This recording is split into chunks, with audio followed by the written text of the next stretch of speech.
Well, over the last few days, we've seen a lot of very big changes to our way of life. A tiny little virus, which at first we just heard about far away in China, has now come knocking on our doors here in Alberta. And our life has changed a lot.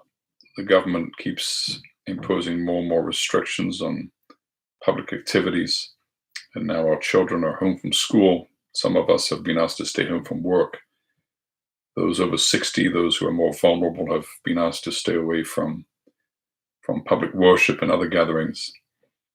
And as we deal with all of these things, as we try to process them all, we're dealing with a lot of information on the internet and social media, a lot of opinions, a lot of emotions, a lot of reactions, and perhaps some anxiety, some fear, and some distress as we try to figure out what's going on.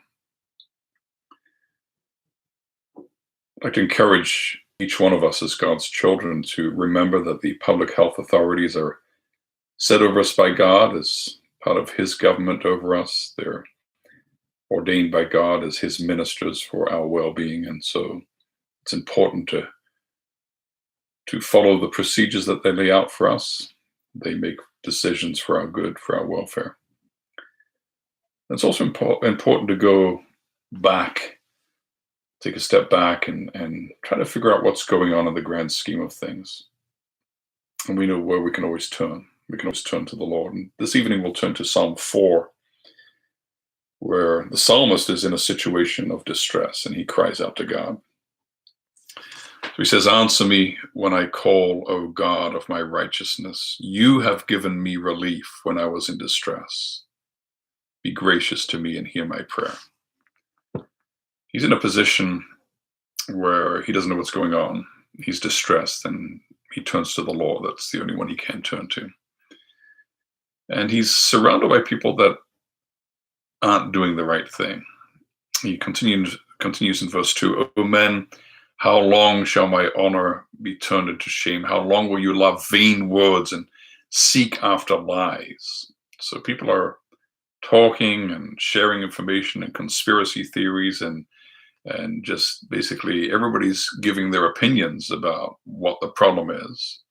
Much of it's fake news. But the psalmist knows what he has to do.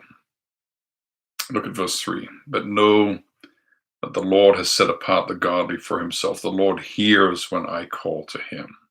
The psalmist knows where to go for the truth, where to go to get a handle on things, where to go to understand what's going on, how to respond. And he continues in verse 4, "Be angry and do not sin." Or we can even translate that, "Get all emotional, but don't sin." So yes, there are emotions, there are reactions, there are visceral reactions. We're concerned about our elderly parents. We're concerned about our family members that are immunocompromised. We're concerned about our children. We're concerned about us. How do we deal with this new situation, which we don't know how long it's going to last? And these emotions are all things that are legitimate. We need to process them. But the psalmist says, well, don't process them in such a way that you give into sin. Ponder. That's a great word. Ponder. That's what the believer does when the world seems to be crashing down around him or her, and when life seems to be turned upside down and really we don't know what's going on. We don't lash out. We don't love vain words and seek after lies, but we ponder. We ponder in our own hearts on our beds, and we're silent. He says, be silent before a holy, majestic, sovereign, and good God. When we're not quite sure what's happening, we just ponder. We are listening to what God says, be still and know that I am God. Just hold onto his hand. Just keep walking along the way that he's leading us along. We may not understand what's going on. We may be afraid and frightened of everything that's happening around us, but God is sovereign. And everything that's ever happened and ever will happen, and everything that is happening in history, has already been decreed by him who is the one who is sovereign over all things. And so the psalmist says, you know what? Offer right sacrifices. Put your trust in the Lord. Just do the right thing. Don't try to figure out the solution to all of the problems in the world. Don't try to go crazy tormenting yourself with trying to figure out what's going to happen tomorrow or next week or next month. Just do the right thing. What does God want me to do today? Sufficient unto the day is the evil thereof, says the scripture. What does God want me to do today? He wants me to be faithful in my duties, in my office. He wants me to worship him. He wants me to love him and love my neighbor. And so that's what we do. We just keep walking in simple faith, offering right sacrifices, putting our trust in the Lord. And then he says in verse 6, there are many who say, who will show us some good? Like, where is there any hope? Who's going to fix the economy? Who's going to fix this public health crisis? Where can we find any hope? Can we find it in science? Can we find it in the economists? Can the politicians save us? Well, they all have their place, don't they? They all have their roles to play, but unless the Lord blesses, the builders build in vain. And so the psalmist knows where to go. He looks up to the Lord. Lift up the light of your face upon us, O Lord. And you recognize that language in the blessing we hear every Sunday, that the Lord would lift up the light of his countenance upon us and give us peace. That's where the psalmist looks, ultimately, for hope.